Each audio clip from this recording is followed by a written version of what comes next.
Hello guys, अस्सलाम वालेकुम। I hope कैसे आप लोग, उम्मीद करता हूँ खैर से होंगे। दिस इज़ मुंतज़िर, तो आप देख रहे हैं विकी रज़ा ऑफिसल। तो आज हम रेड करने वाले हैं मौलाना रज़ा साक़िब साहब के बयान पर, जो पाकिस्तान से बिलोंग करते हैं। वीडियो का टाइटल है कमज़ोर ईमान वाले शख्स का वाक़या, जिसका ईमान कमज़ोर, उनके बारे में इस वीडियो में बताया गया। तो चलो वीडियो देखते हैं, फिर इनके बारे में बाद में बात करेंगे।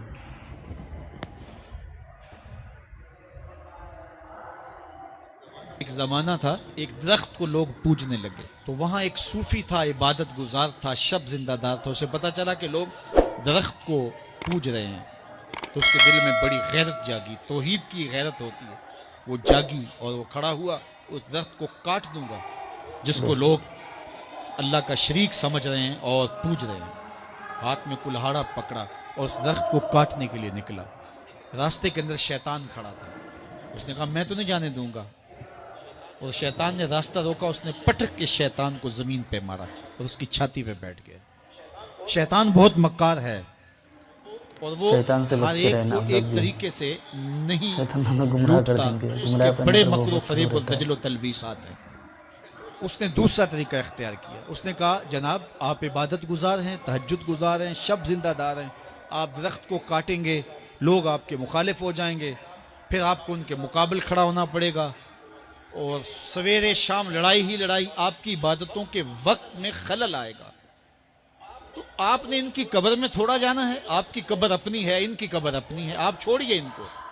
और साथ ही कहा कि जब आप मुसल्ला उठाया करेंगे तो नीचे से एक दिरहम मिल जाया करेगा आपको, तो आप उससे अपने खाने पीने का इंतज़ाम कर लिया करेंगे और आप फारिगुल बाल भी हो जाएंगे। इस तरह बातों में लगाया और वो ज़ाहद साहब वापस आ गए। नमाज पढ़ी, मुसल्ला उठाया, दिरहम मिला, बड़े खुश हुए और दलीलें तराशने लगे। वाकई मुझे क्या लगी, तुम्हें गैर से क्या, तुम अपनी निबेड़ो, तुम अपनी कब्र में जाना है, जाएं वो भाड़ में, मुझे क्या लगे, मुझे उनके बारे में क्या पूछा जाना है। नमाजें पढ़ता है, हर नमाज के बाद मुसल्ला उठाता है तो एक दिरहम मिलता है। काफ़ी दिन गुजर गया, दिल भी आहिस्ता आहिस्ता मुर्दा हो गया। एक दिन मुसल्ला उठाया तो कोई दिरहम नहीं निकला। फिर दोबारा कुल्हाड़ा उठाया, उठा, रास्ते में फिर शैतान खड़ा था। कहा किधर जा रहे हो? कहा दरख्त को काटने जा रहा हूँ। शैतान ने कहा मैं तो नहीं जाने दूंगा। उसको तजुर्बा था कि मैं इसको पटक के जमीन पे मारा था, ये मेरे से ताकतवर तो है ही नहीं। उसने फिर गिरेबान से पकड़ लिया। शैतान ने पटक के जमीन पे मारा और छाती पे बैठ गया। वो जाहिद साहब परेशान हो गए, शैतान को कहने लगे कि ये कैसे हुआ, मेरा तो तजुर्बा माजी का ये था कि मैं ताकतवर हूं, तुम कमजोर हो, लेकिन अब तुमने पटक के मुझे जमीन पे मारा। तो कहा साहिब उस दिन तुम अल्लाह की रिजा के लिए जा रहे थे, आज तुम दिरहम के लिए जा रहे हो। बेशक, सुभान अल्लाह। तो जब अमल में खुलूस नहीं रहता तो फिर अमल नहीं रहता, अमल में कुव्वत नहीं रहती, फिर सजदे बेरूह हो जाते हैं, नमाजें बेज़ौक हो जाती हैं, सफ़े कज दिल परेशान, सजदे बेज़ौक कि वो जज्बे अंदरूं बाकी नहीं। नमाज रोज़ा हज ज़कात सब कुछ है बाकी, मगर तू बाकी नहीं। फिर सब कुछ चलता रहता है लेकिन रस्म होती है। ला यब्का मिनल इस्लाम इल्ला इस्महु वला यब्का मिनल कुरान इल्ला रस्महु।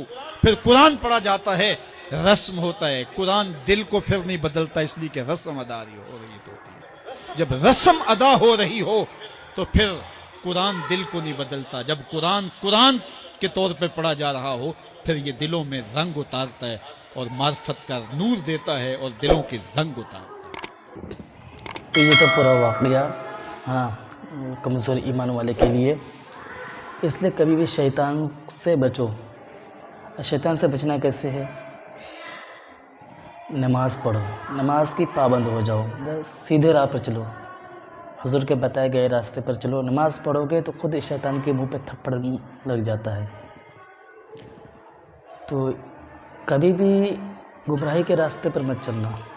बहुत सारे दोस्त ऐसे होते हैं कि जो उस रास्ते में लेके चलते हैं, तो उस रास्ते में नहीं चलना है। किताब पढ़ो, कुरान पढ़ो, खुद समझ में आ जाएगा। किसी की बात मत सुनो, कुरान पढ़ो। कुरान पढ़ोगे तो हर चीज़ आपको समझ में आ जाएगी कि किस तरह से दुनिया में जीना है, किस तरह से चलना है, किस तरह से बैठना है, किस तरह से उठना है, किस लहज़े में बोलना है। हर चीज़ कुरान में मौजूद है। कुरान पढ़ोगे तो हर चीज़ आपको पता चल जाएगा। इस्लाम से बेहतर चीज़ कोई हो ही नहीं सकता है। इस्लाम ही एक ایسا مذہب ہے جس میں ہر چیز حرام کو حرام بتایا گیا، حلال کو حلال بتایا، کون سی چیز حرام ہے کون سی حلال ہے۔ تو اپنے ایمان کو بچا کے رکھو، کام آئے گا، قیامت کے دن کام آئے گا۔ آپ کے اعمال ہی توڑے جائیں گے نا اس سے پہلے قیامت کے دن، تو نماز پڑھو، نماز کی پابند ہو جاؤ۔ تو آئی ہوپ ویڈیو آپ کو کیسا لگا کمنٹ میں ضرور بتانا، ویڈیو کو لائک کر کے شیئر کر دینا، چینل کو سبسکرائب کر لینا، اگر فیس بک میں دیکھ رہے ہو تو چینل کو فالو کر لینا۔ پھر ملتے ہیں نیکسٹ ویڈیو میں، اللہ حافظ۔